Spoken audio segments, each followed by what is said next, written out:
Well. Current affairs today, as usual, the twists and turns that come with the life that we live, Upper Mzansi, and further afield, of course. A lot has been happening.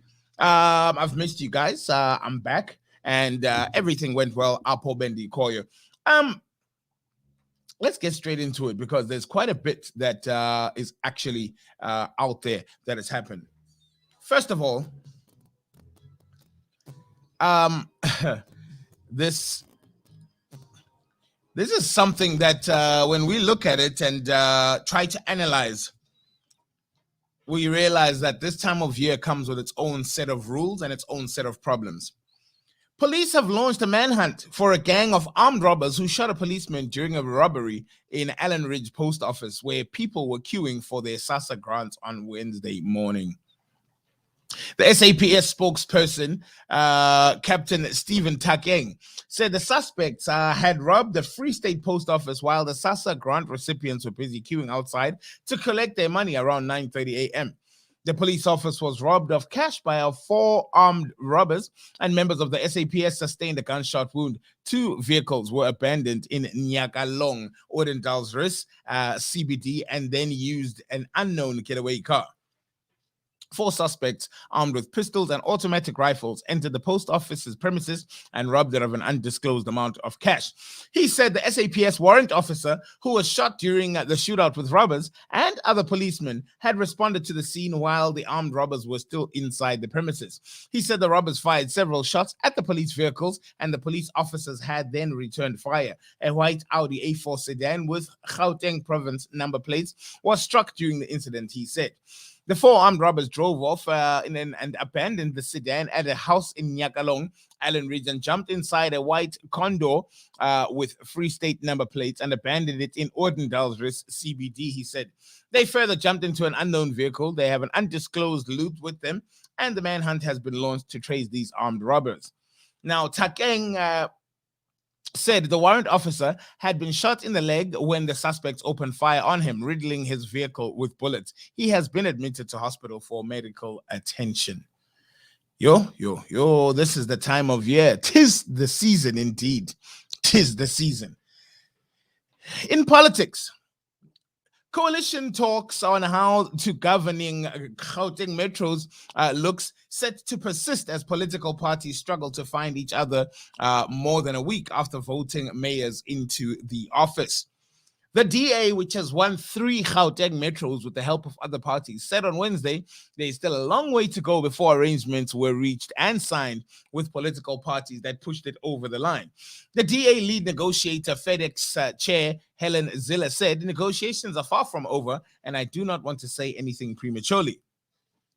The African Christian Democratic Party president, Reverend Kenneth Meshwe, described the negotiations as not as smoothly as we hope, as items he felt had been agreed on were back on the negotiating table. The ACDP's 2 and Freedom Front Plus's 17 seats in Tshwane have ensured that the DA was able to form a majority government in the capital. Meshwe, without divulging intimate details, said his party was waiting for Ziller, who had apparently asked for 24 hours. He said, "We are unfortunately dealing with people who do not keep their word, which makes things difficult. Some of us are used to a big yes, or a yes being yes and a no being no. But some people who look at it politically convenient at times and at the moment," said Meshwe. He said early indications had already shown the coalitions are going to be rough. He said he expected the EFF, which is not part of the negotiations, to also make demands after ensuring that the DA took to Joburg and Ekurhuleni. Yay. It is really going down in the world of politics. And I'm telling you this because a lot more is still to come. We know this. We know this for a fact. Anywho, environmental issues. Lawyers argue in the hope of preventing Shell from conducting a seismic survey off the Wild Coast to explore for oil and gas. In the Makhanda High Court on Wednesday, Advocate Willie Dumini, representing Border Deep Sea Angling Association, Kaiamouth Ski Boat Club, Natural Justice, and Greenpeace Africa, argued that the approved Environmental Management Program, EMPR, for the seismic survey makes it clear that the survey should not be undertaken during December unless that cannot be avoided, and that Shell has not established that conducting it now was unavoidable. Dumini was arguing during the heads of argument in the urgent interim interdict hearing between the 4 environmental and human rights groups and the Department of Mineral Resources and Energy, the Department of Forestry, Fisheries and Environment, Shell, and Impact Africa. Dumini argued that the necessary mitigation measures had not been taken. In particular, many fishing organizations were not informed of the seismic survey required, and there was no evidence of any attempt to identify and inform potential interested and affected parties. Dumini said the applicants had demonstrated a strong case for review. So that should be interesting, but Ushell uze kagbi kule game, and people are not necessarily siding with them or even pleased about them being them coming to do what they are actually doing in the midst of all of this that we are dealing with currently. Next up,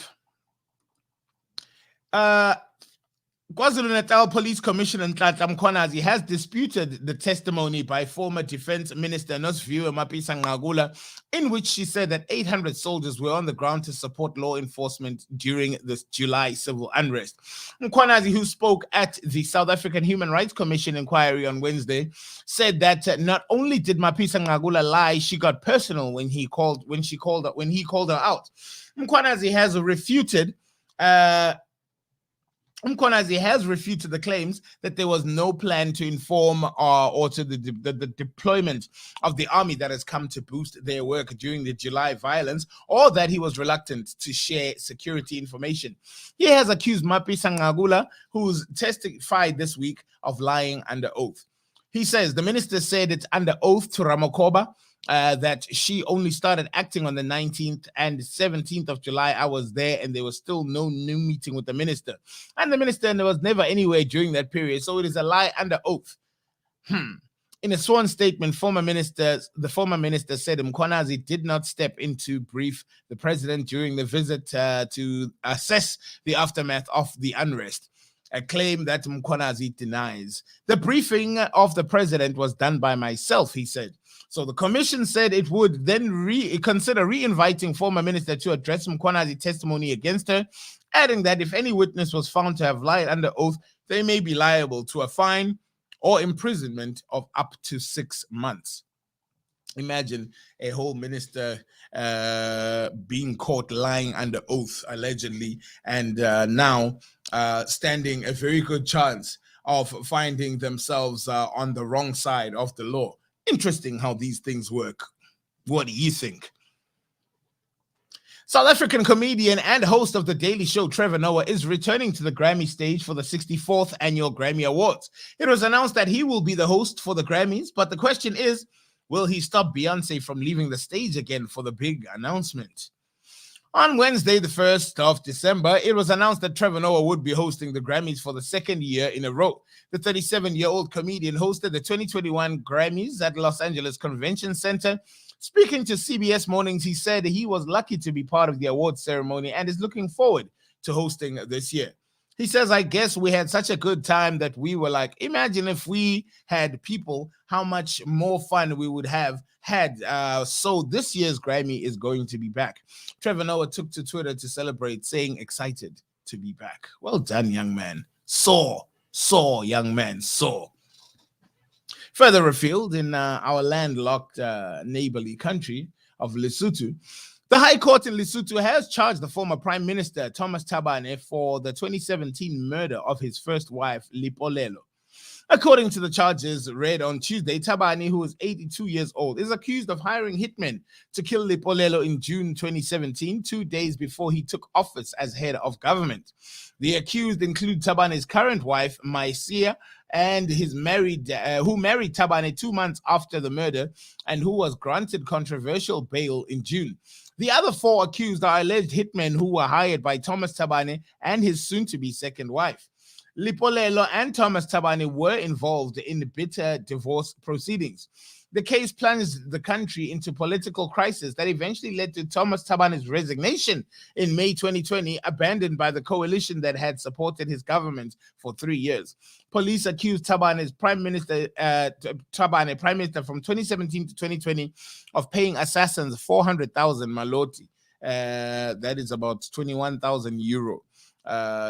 Deposit to kill his wife. But Thabane and his current wife have denied any involvement in the murder.